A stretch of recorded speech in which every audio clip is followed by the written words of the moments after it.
Hola a todos, soy Fernanda Frick, directora, animadora, ilustradora y artista de cómics. Yo soy María José Garros, productora, desarrolladora visual y artista de cómics. Bienvenidos a la segunda parte de la serie de videos sobre creación de un corto animado junto a Wacom Latinoamérica. En esta ocasión indagaremos más en la metodología de cómo se hace un cortometraje.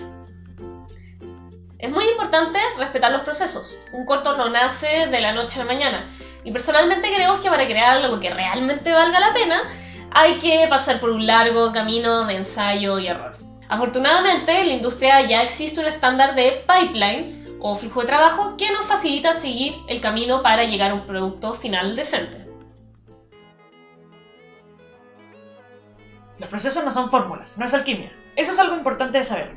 Realizar un proceso de producción es más parecido a seguir un mapa. En la parte inicial de un proyecto se proyecta este plan, este mapeado de qué es lo que se va a hacer y lo más importante, cómo, quién y cuándo lo va a hacer. Lo interesante de los procesos de producción es que en la medida que vamos avanzando siguiendo este mapa, nos encontramos con cientos de imprevistos, cosas que nos obligan a tomar decisiones en el camino para superar obstáculos e incluso a veces cambiar de rumbo. Entre más completo sea nuestro mapa, más fácil es tomar este tipo de decisiones. Cuando uno planifica, intenta anticiparse a la mayor cantidad de problemas y es acá en donde la experiencia es valiosa.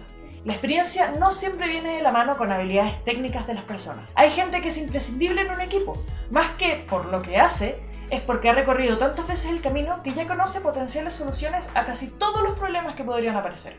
Por eso los técnicos de fútbol siempre quieren un jugador veterano en el camarín de su equipo. Aprender a respetar los procesos es lo relevante. Por eso siempre la invitación es a partir con un proyecto pequeño. Cortos de 1 minuto, videojuegos de un nivel, cómics de 8 páginas. Cosas cortas y abordables que les permitan experimentar los problemas más comunes de este tipo de producción y aprender de ello, para poder aplicar toda esta experiencia en el siguiente proyecto. Pero, ¿cómo determinar qué es lo que hay que hacer?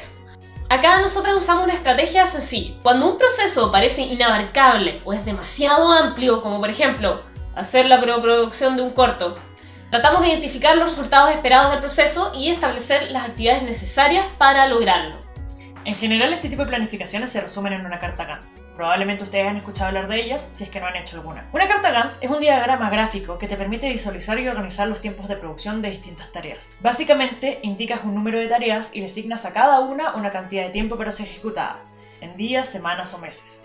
En general, suena simple, pero en la vida real, lo más difícil de una carta Gantt es saber qué tareas indicar y luego cuánto tiempo efectivamente toma realizar esas tareas de forma eficiente. Tienes que intentar dividir tu proyecto en procesos y tareas. Por ejemplo, no podemos decir, actividad, hacer un corto, tiempo, 1 año. ¿Verdad? Eso no funciona. Tienes que intentar dividir tu proyecto en procesos y tareas. Podemos decir, queremos hacer un corto y podemos dividir ese corto en 3 etapas. Preproducción, producción y postproducción.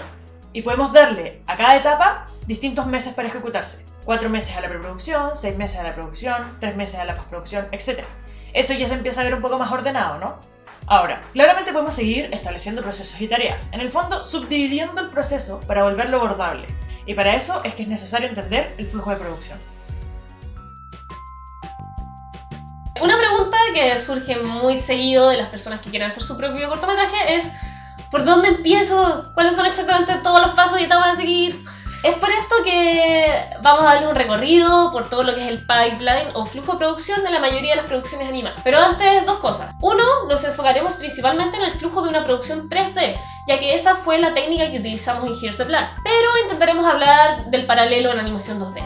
También hablaremos del flujo de producción de la manera ideal en que debería desarrollarse. Pero en la mayoría de los casos, cuando no eres uno de los grandes estudios, y a veces incluso en esos casos, hay que ser flexible y prepararse para que no todo salga perfecto y fluido. Como habíamos dicho anteriormente, toda producción se divide en preproducción, producción y postproducción. Partiendo por la preproducción, que comienza con la escritura de una escaleta, que a grandes rasgos dicta la estructura de la historia, cuáles son los puntos narrativos que sucederán, los arcos del personaje, puntos de giro, clímax, etc.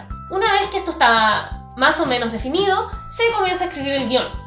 Luego pasamos rápidamente a la siguiente etapa, que es No, mentira. En general el guión tiene que ser reescrito una y otra vez, porque la primera versión siempre es terrible. De verdad, uno siempre piensa que será la primera persona en un universo cuyo primer borrador no es terrible, pero nunca es así. Jamás. Hay que reescribir. Una vez que logramos tener un guión con el que estamos conformes y no nos hace hundirnos en vergüenza, pasamos a la fase de storyboard, donde se detalla gráficamente el guión que acabamos de escribir. Bueno, los storyboards también se reescriben, o más bien se rebordean. En paralelo, ya tenemos información suficiente para comenzar a diseñar personajes, escenarios y props, que serán parte de la etapa de desarrollo visual. Acá es importante hacer muchas pruebas para poder tomar las mejores decisiones posibles que se ajusten al proyecto. Es vital no quedarse con lo primero que sale de la cabeza, probar muchas veces, buscar cosas nuevas. Solo así comenzaremos a entender qué es necesario y qué no para comunicar de la mejor manera posible la historia que queremos contar. También es acá donde se deberán grabar las voces, si nuestro proyecto las tiene, para así armar un animatic donde por fin podremos ver un esqueleto de nuestra película, con voces, música temporal y tiempos. También es acá donde, advertencia, probablemente no soportemos ver el resultado.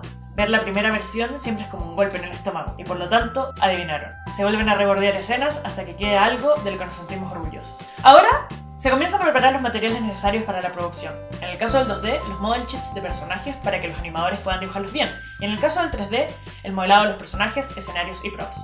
También es donde entra el proceso de rigging, donde se arma el esqueleto del personaje para que pueda ser manejado por los animadores como un títere. Bueno, ahora podemos entrar a la producción, donde se comienza con el layout. En el caso del 2D, el layout es una versión bien dibujada de los storyboards, donde se colocan los elementos del fondo y los personajes donde deben estar. Es la puesta en escena, donde actuarán los personajes. En el caso del 3D, es posicionar la cámara, escoger los lentes, mover los modelos del escenario o props para lograr una composición armónica y dejar la escena lista para que el animador haga actuar al personaje. En paralelo se pintan en general las texturas de todos los elementos. Una vez que todo esto está listo, podemos comenzar a animar, el cual será un largo proceso. Una vez que un plano está animado, comienza el proceso de iluminación, donde se le da atmósfera para luego ser rendereado. Cuando ya tenemos todos nuestros renders, podemos pasar a postproducción. Esto significa de imagen y sonido.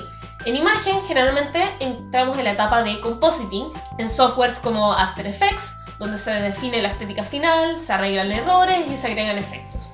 En la etapa de corrección de color, se manejan los rangos de color para que funcionen todas las pantallas y además se aprovecha el color como un elemento narrativo. En términos de sonido, el músico compone la música final. El artista de Foley graba los sonidos requeridos en producción. Paralelamente, el diseñador sonoro crea el ambiente y da el sonido a todo lo que el artista de Foley no pudo replicar, además de masterizar y mezclar para que la historia comunique lo que se quiere comunicar. Finalmente, se exporta la película final, que puede ser a un formato digital o un DCP para su proyección en cine.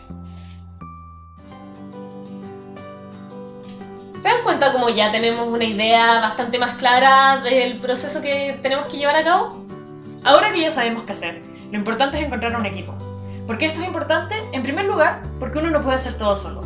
Y eso no es simplemente un asunto de talento. A lo mejor hay alguien por ahí que es capaz de hacerlo todo, pero que no puede hacer todo al mismo tiempo. Por eso es necesario repartir tareas y delegar.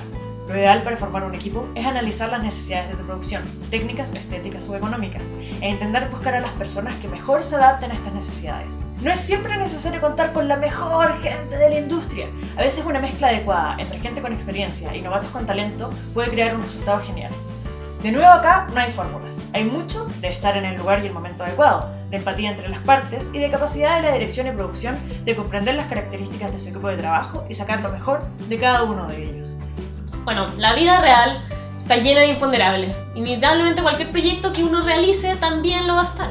Que las cosas no salgan como uno las planeó jamás es un fracaso. Es más bien lo normal. Por eso es importante planificar lo más posible para poder tener información y control sobre los procesos, pues esto nos va a permitir tomar decisiones no solo eficaces, sino eficientes para poder llevar nuestros proyectos a buen puerto. Bueno, ese fue nuestro segundo video. Espero que les haya sido de ayuda para despejar el misterioso proceso de un proyecto de animación. En el video final hablaremos de cómo se dirige un corto y luego haremos webinars donde mostraremos habilidades concretas para generar una biblia de preproducción. Al final de los webinars haremos uno en vivo en donde responderemos sus preguntas. Si quieren pueden dejarlas en los comentarios para responderlas en esa instancia. Muchas gracias a Wacom Latinoamérica por este espacio y nos vemos pronto. ¡Chao! ¡Chao!